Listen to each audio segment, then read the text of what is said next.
These are the best base designs for ranked mode at every Town Hall level. I will be explaining how each of the bases aims to defend popular strategies because I worked with professional base builders at Clash Champs to assure that all 22 custom bases in this video were super effective. You have to make sure that you set your ranked base because it is not your home layout. So once you've copied the base, go into the ranked layout overview and make sure you select the correct one. You will then have to set the defending clan castle troops, which will be provided for each of the bases. A quick thank you to everyone that uses code JUDO before purchases in any Supercell game, and if you are on the Supercell store to earn extra rewards, I appreciate you using my code there as well. At Town Hall 7, the first one you can take part in ranked mode, you will be hit with a lot of dragon attacks, so this first base by Caetano has air defense spread out, so there is limited lightning spell value around them. Should the attacker wish to fly direct into the air defense, they will be going against the air sweeper, and should they fly behind the air sweeper, well then they have a long way to travel before they get to the air defense to take those down. These same principles are provided in a box style base because we wanted to assure we gave 2 bases for every Town Hall level so that you could rotate those out and see what worked best for you and your league. Since you can't change your army in ranked mode, we have builder huts in every corner, and there is potential of your opponent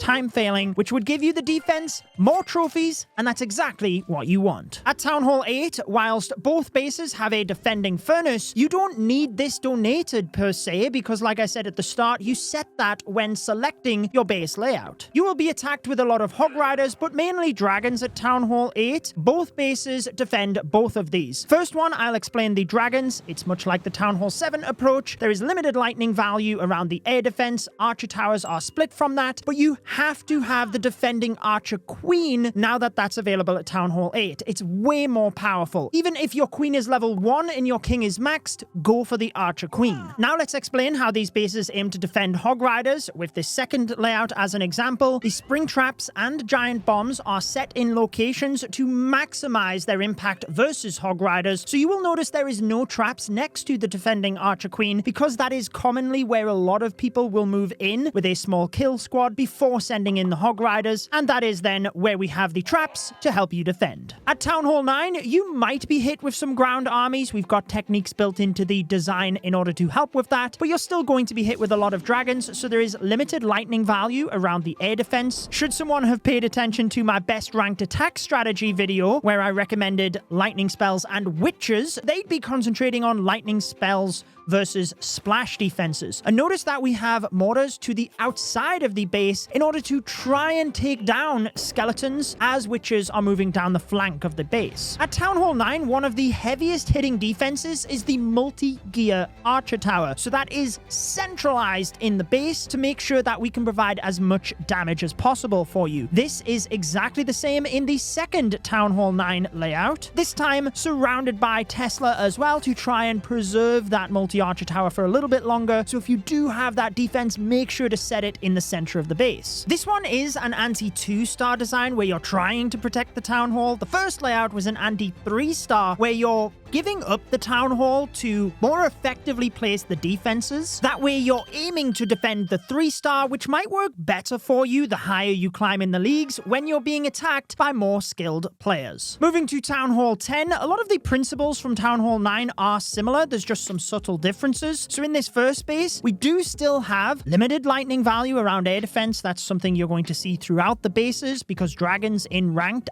is going to be really popular. Whenever I bring these base videos, there's always a lot of comments at Town Hall 10 and 11 as to why is the Town Hall on the outside of the base. It's not a defense yet, so it's not as pivotal to have it inside the base, but the main reason is that siege machines are available at Town Hall 10 through the clan castle. Most commonly at Town Hall 10, a wall wrecker will be used. This means if your opponent wants to play it safe and enter into the Town Hall, they get next to no value out of the wall wrecker, and should they want to maximize that value, value attack from the opposite side of the base, so the wall wrecker opens compartments. Then they are risking the 1 star towards the far side of the base, so that is the reasoning on the Town Hall to the perimeter. Again, that is prevalent in the second Town Hall 10 base, this time with it being right out to the side of the base, where the wall wrecker would get 0 value from the top of the base. When it comes to using the wall wrecker from the opposite side of the base, what you will notice in these designs is that you cannot open both Inferno Tower compartments using the wall wrecker. At Town Hall 11, we can still use the Town Hall position to mess up siege pathing, but there's other tricks we can use alongside it as well. For the Clan Castle troops, actually, there's a few different combinations for this one, but they all utilize the furnace. Should your opponent not take a poison spell, which does happen at Town Hall 11, the Fire Mites can be a game changer for you. But going back to the Town Hall position, it is at the south of the base for this first one, so your opponent may attack from the north to try and get good siege value. However, the Eagle Artillery is equally right at the opposite side of the base, so that will be raining fire down on their troops the entire raid as they're trying to get that siege machine value. The same principle is used in the second Town Hall 11 base, being a box style. This time we have a lot of the splash pushed to the outside of the base to try and help against witches. And again, much like I mentioned at Town Hall 9, the central archer tower, if you can set that to the fast gear archer tower, then you will be able to provide way more damage. And even though it's shorter range, you do still have the capacity to hit the compartments either side of it. And at this level, you're really trying to maximize the damage output that you can. At Town Hall 12, your Town Hall now fights back. So you can again see it now in the middle of the base because we want to use that as a defense. The strongest attack strategy at Town Hall 12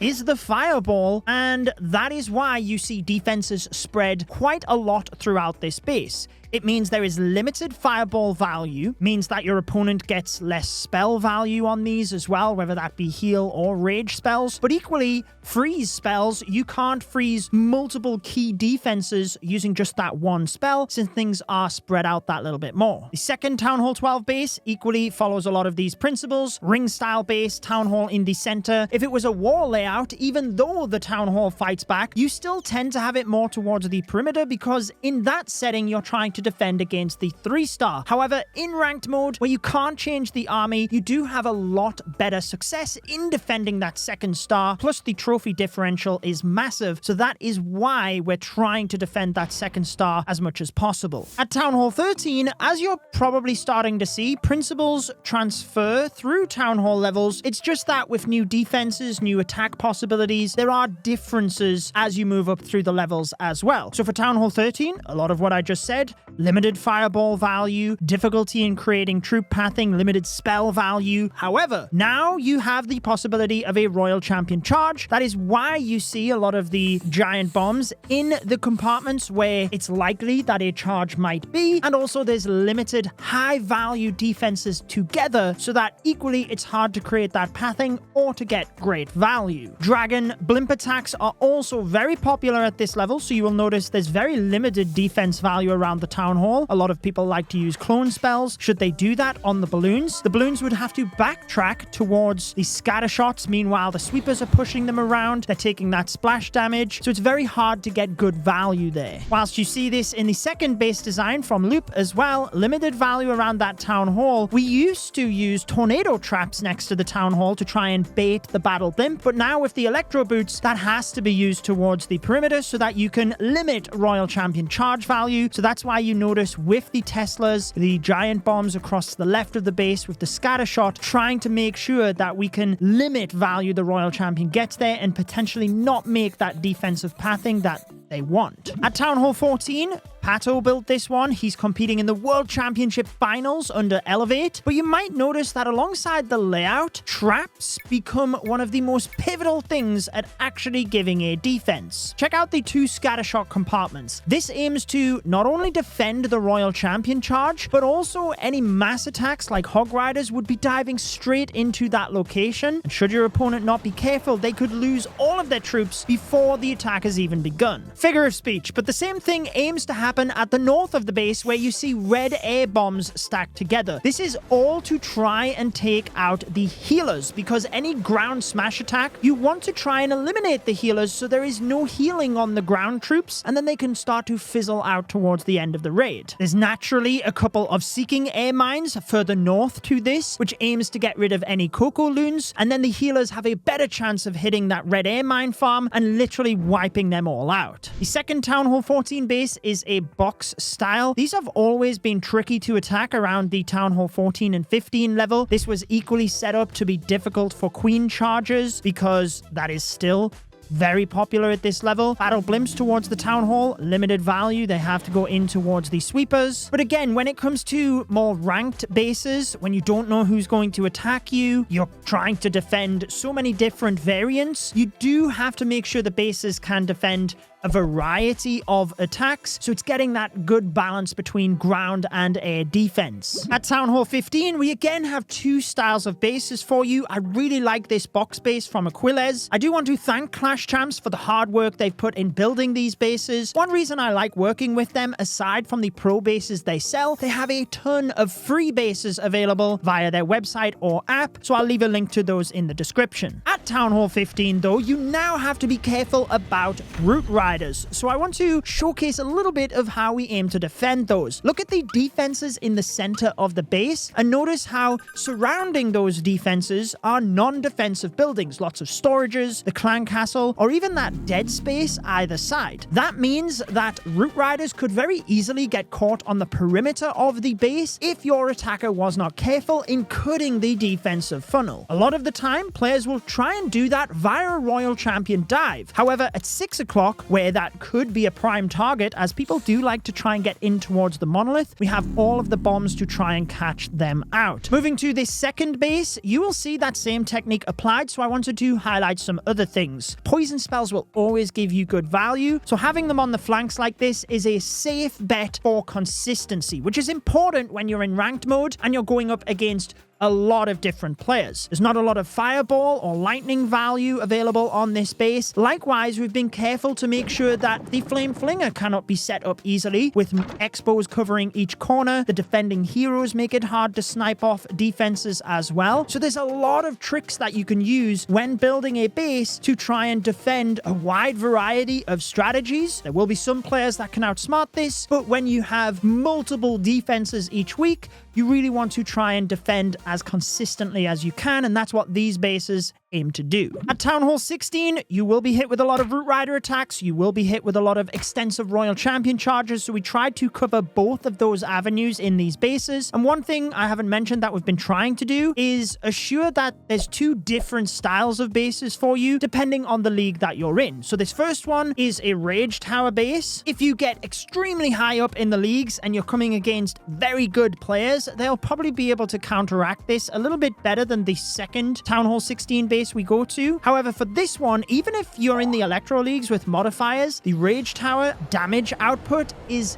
incredible when surrounded by those other defenses, so you can wipe out an army very fast. Whether it's route riders or dragons, you're likely to be hit with a royal champion dive, so that's what the traps are set up to defend. If it's an extensive royal champion charge, look at the bombs in the center of the base. Good luck taking that all down to set up the dragons. Equally, we have those areas that are tricky for the royal champion on this second base, but the poison base is likely to be even better for you if you're extremely high up in the leagues, because there's no big counter to the poison spells. With the rage tower, if your opponent's good enough, they can use the warden ability, overgrowth, fireball. There's numerous counters. You can't really do that as effectively versus poison towers. One thing you will notice on these bases as well is whilst we have the clear areas of bait for the royal champion, there's also defenses around those areas so that ideally you can force the royal champion to the outside of the base where the charge doesn't even get what your opponent was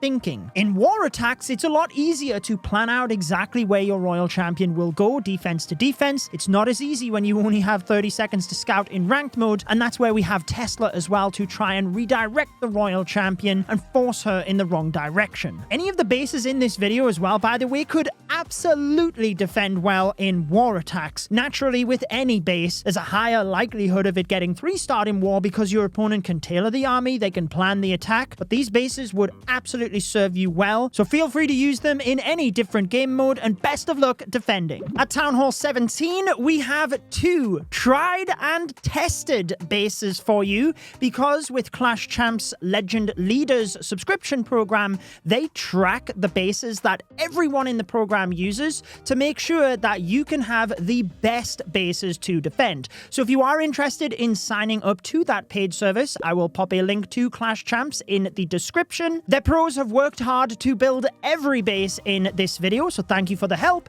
Let's break down the 2 for Town Hall 17. The first base is a double poison base. Poison towers can be great for consistency, so in this one you will notice the 2 stacked areas where it's baited for royal champion dives. Should your attacker go from the opposite side of the base, they will be getting limited value, and then they have to negotiate those 2 big sections. So it really is a trade-off as to where they wish to go in from. Whilst fireballs are getting a bit more popular, and that's why there are core defenses still spread around the base, you will still mainly be hit with dragons and root riders, with the royal champion dive as the primary setup. So that is essentially what you're trying to defend. You want to defend what you're going to be attacked with. This is exactly the same with the second base, which is one of the highest performing bases throughout October for Clash Champs. Built by TK, we have the double Rage Tower section, whereby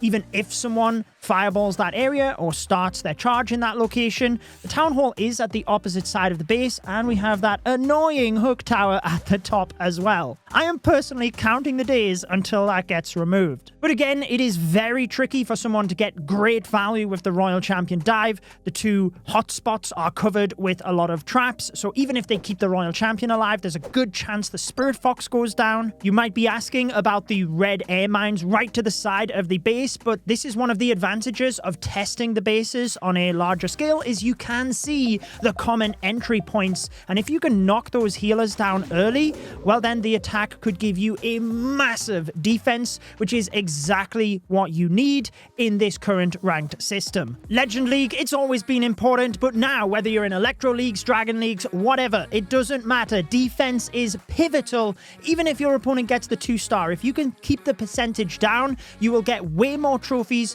which will help you climb the positions, get promoted, and see more success in the game, which is enjoyable. I hope this video has helped you. Thank you again to Clash Champs, and if you do want to check out my best ranked attacks video, I will put that on your screen so that you can get the most out of offense as well. We worked tirelessly to test attack strategies, break that all down for you, so I'm sure you will enjoy that. Best of luck getting 3 stars and defending as well.